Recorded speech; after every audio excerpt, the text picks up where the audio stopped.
This is section 2.12 in your textbook, Solving Absolute Value Inequalities. So we've talked about solving absolute value equations. We've talked about solving inequalities. Now we're putting them together as absolute value inequalities. So you're going to see some similarities to the absolute value equations, and then you're also going to see the same things that we saw when we were just solving plain inequalities. So similar to absolute value equations, absolute value inequalities will have two answers. You graph your solutions on a number line, just like we did with inequalities, to verify your final answer, and then you state your correct solution interval. So we're going to separate this to two parts. The first part we're going to focus on are less than inequalities, where you have your absolute value, you have an expression, some sort of mathematical expression inside, and it's either less than a constant, some number, or again you have your absolute value expression, and it's less than or equal to some constant. So you always want your absolute value expression on the left, your number on the right that's outside the absolute value bars, and then you either have less than or equal to, and we'll look at greater than separately. So this is when we're less than or equal to. Less than inequalities are between two values. Therefore, your solution will be an interval, again, between your solution values. So if you think about this on a number line, and let's call the middle home. If I said that I was less than 5 miles from home, I could be 5 miles in this direction, or I could be 5 miles in this direction. But if I was less than 5 miles from home, less than would be here or here. So less than is always between two numbers. So it's always within two numbers or between two numbers. So we always have to think of less than as kind of little, and so less than or small, and you're always going to be between your two numbers. The textbook does a good job explaining this. It has very nice color-coded notes if you want to look over those. If my explanation is not quite clicking, you can also go online, go to YouTube, just kind of search around, see if you can find an explanation that makes sense to you. But the way I think about it is less than is little, so it's going to be between two values. So you're going to solve these like a compound between inequality. And we saw those in section 2.9, if you want to go back to those notes and look at that. So the first one says the absolute value of x is less than 5, just like my 5 miles from home example, less than 5. So your setup is going to be between -5 and 5. X will be somewhere between -5 and +5. You're always going to keep your symbols less than. You're never going to change those. X, or whatever the expression is, will go in the middle between the negative and the positive. Now this is already solved. We'll look at some that need to be solved, but this one's already solved. On our graph, we'll put 0 in the middle, +5 here, -5 here. These do not have lines underneath, so we'll put parentheses and connect between. My interval will be between -5 and +5. So any number I pick, decimals, fractions, whole numbers, between -5 and +5, will have an absolute value of less than 5. Let's look at the next one. We have to do some solving. The absolute value of x minus 6 is less than or equal to 2. So again, we'll set this up that this expression x minus 6 needs to be between 2 and -2, and you'll always use less than signs there and there. So your expression is between -2 and +2, so that when we take the absolute value, it will be less than or equal to 2, and let's go ahead and put those equal to lines underneath. Then we're going to solve for x, so we'll add 6, just like we did with compound inequalities. We should get 4 is less than or equal to x, less than or equal to 8. What that's saying is that if x is between 4 and 8, then this expression, when you take the absolute value, will be less than or equal to 2. So on our number line, we'll have 0, 4, and 8. We're going to use brackets this time. Again, they're going to face each other for between, just like they did in the earlier section. And that will be your interval between 4 and 8 with brackets. So your answer is always going to be between two numbers. No infinities here, just always between two numbers. The next one, 5x plus 1, the absolute value is less than or equal to 10. So 5x plus 1 is going to be between positive 10 and negative 10. So just like we did with the equations where we set one equal to the negative and one equal to the positive, we're kind of doing the same thing here, but all one expression with a compound inequality. Then we'll solve for x, so I'll subtract 1. That gives me negative 11. It's less than or equal to 5x is less than or equal to 9. We'll divide everybody by 5. And we'll get negative 11 over 5 is less than or equal to x. These are not so pretty fractions, but they're fine. We'll put 0 in the middle, 9 over 5 over here, negative 11 over 5 over here. It's going to be between those two. So we'll use brackets, they'll face each other. And our interval will be between our two numbers. So this isn't too bad. Really, the part you want to focus on, the thing you have to look for first before you do anything, is the less than sign. You have to figure out, am I talking about less than or greater than? Less than works one way, greater than works another way.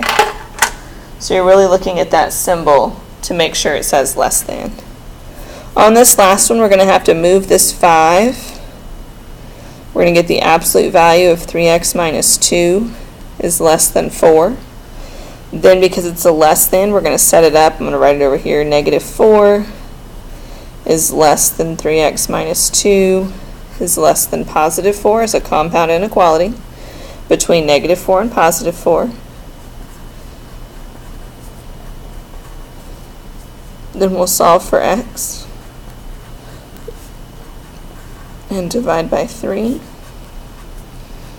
So we should get negative 2/3 is less than x is less than 2. So x is between negative 2/3 and 2. So 0, negative 2/3 is somewhere over here, 2 is over here. That's going to be between, with parentheses because there's no line underneath. And our interval, whoops, not bracket. Our interval will go from negative 2/3 to 2.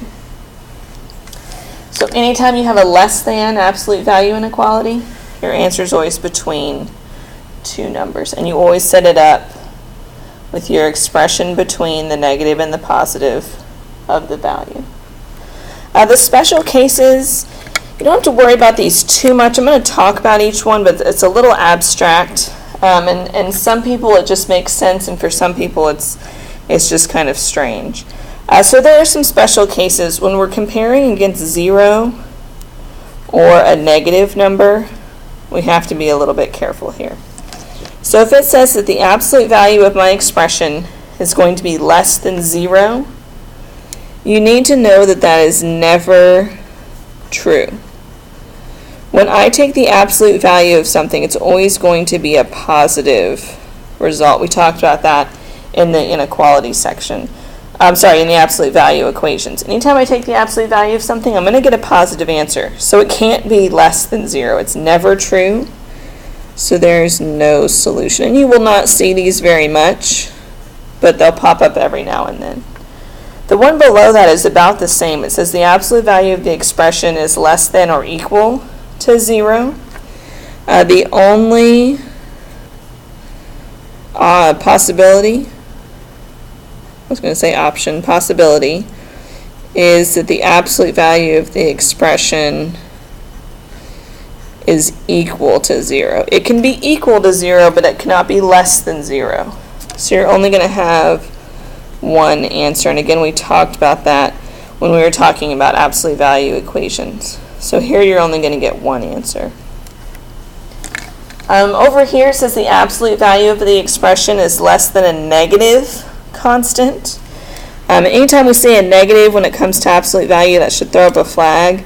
The absolute value of an expression has to be positive, so it will never be less than a negative. So this is never true, which means there's no solution.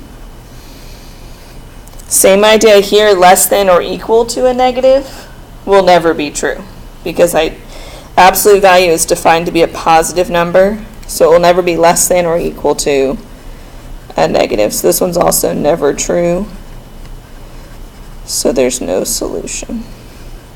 Again, these are just kind of think about it. Anytime you see a 0 or a negative, stop. You're not going to be doing any solving, just think about it. Most of the time for less than, it's never true. There's only the one exception to that rule. But again, those are kind of special cases. We don't see those very often. All right, let's look at greater than. So the entire first page, page 9, was all about less than. Now we're going to talk about greater than. So if the expression is greater than the constant, or greater than or equal to the constant. So greater than has its own set of rules. Greater than inequalities are outside two values. Therefore, your solution will always be a union of two intervals. And you've kind of seen this. We'll see it some more right now. But if you think about, again, that same example of being a certain distance away from home, if I said I was more than or greater than 5 miles from home in either direction, so I'm on my way home, but I'm still greater than 5 miles away, greater than would be over here all the way to infinity. That would be greater than. And greater than would also be over here all the way back to negative infinity. And that's kind of weird, but remember absolute value is distance. So this also represents greater than. So if I'm 5 miles or more away from home, then you can see either way is greater than your given number. So I think of greater than as outside two values, away from 0. So when you split the inequality, we're going to have two options. You switch the symbol and the sign. You turn the symbol and the sign. Very different than what we did for less than. So it's always going to be less than the negative value and greater than the positive value. And again, your textbook does a very nice job explaining this. It has color-coded pictures to kind of help you out. You can also search online if my explanation's not making sense. Please find something that helps it click, because this can be pretty confusing. So I actually have the same expressions as page 9, except all I've done is switch that symbol to greater than so that you can see the difference. This one says the absolute value of x is greater than 5. So we're actually going to split this into two options. This means that x is less than negative 5 or x is greater than 5. Notice here it looks exactly the same. Here I've switched the symbol and the sign. So notice I turned the symbol and switched the sign. It's very important to do both in order to set these up correctly. A lot of students forget to switch the symbol. But remember, it's less than the negative and greater than the positive. So on my graph, I'm going to have 5 over here, negative 5 over here. I'm going to go to the right of the positive to the left of the negative. So my interval is going to be two pieces from negative infinity to negative 5 union positive 5 to infinity. So that split can be a little confusing at first. Let's look at the next one. We have x minus 6 is greater than or equal to 2. So I'm going to have two options here. X minus 6, I'm going to switch that symbol and make it negative. So two things. Switch the symbol and the sign. And then over here, x minus 6, I'm going to keep everything the same. Keep the symbol the same, the number the same. Some of my former students will call this keep, change, change. So you're making two changes here, no changes here. And that can be a little confusing at first. Then the simple part is solving each one of these. You're actually going to get the same answers we got on the previous page. It's just the symbols have been turned the other direction. So this time, here's 4, here's 8. X is less than or equal to 4, so to the left. And greater than or equal to 8, so to the right. So the arrows go out instead of connecting in. So negative infinity to 4, union 8 to infinity. And it's always going to be a broken interval for greater than. If you got the hang of this, you can pause the video and work ahead, see how you do, or you can keep following me. Remember, we're going to split this into two pieces. 5x plus 1, I'm going to switch the sign. The symbol and the sign. And then I'm going to leave everything the same. Keep the symbol, keep the sign. So two switches and no switches at all. Solve each one. Going through this a little quicker just because you've seen this exact same work.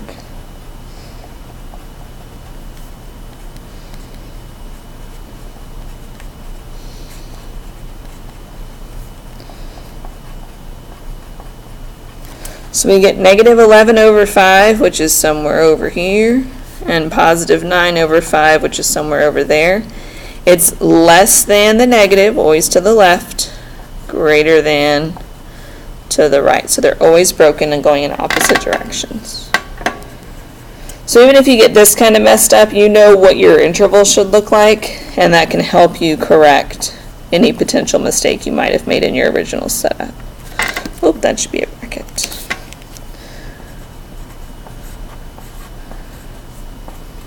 Hopefully you're getting the hang of this here. Last but not least, we need to move that 5 first. Same rules apply as they did with absolute value equations. Then I'm going to split it into its two options. I'm going to write them over here so there's more space. 3x minus 2 is less than negative 4, so less than the negative. And 3x minus 2 is greater than positive 4. Solve each one.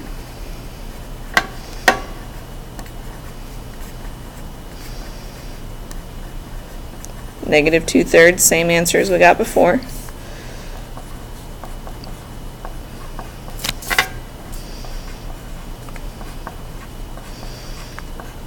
Greater than 2. So negative 2/3 is over here, 2 is over here. They're going to face out, always out or outside. So my interval should be negative infinity to negative 2/3. Union to infinity. So greater than always has a broken interval, and you'll always have two pieces, always have arrows facing away with a gap in between them. No matter what your x values end up being, they will always face away from each other for greater than. And finally, the special cases. Again, don't stress too much about the special cases. You won't see them very often. They're just kind of abstract, sort of conceptual thinking. This one says the absolute value of an expression is greater than 0, and that will be always true. All positive numbers are greater than 0. So because this is always going to work out to something positive, it will always be greater than 0. So your answer would be negative infinity to infinity are all real numbers.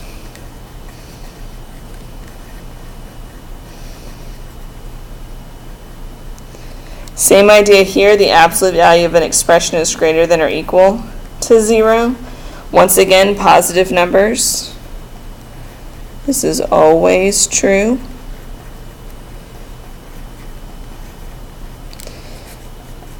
And it's all real numbers. So when it's greater than 0, you're always going to get solutions because absolute values are all greater than or equal to 0.